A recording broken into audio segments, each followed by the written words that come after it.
आप सभी लोगन का स्वागत है। दीदी बहनी माई चाची जे भी देखत होई हमार वीडियो पूरा देखल जाई।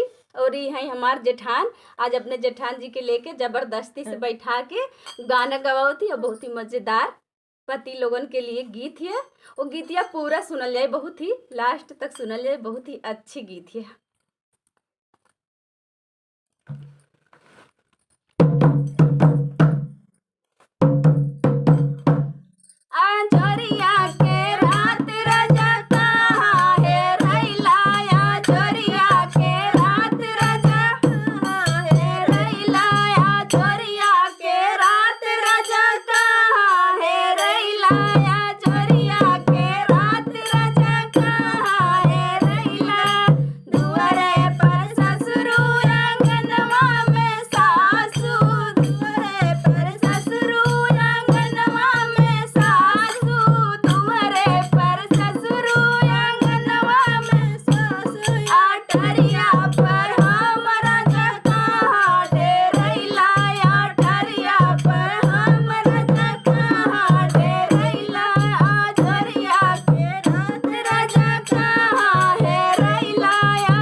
जानत हो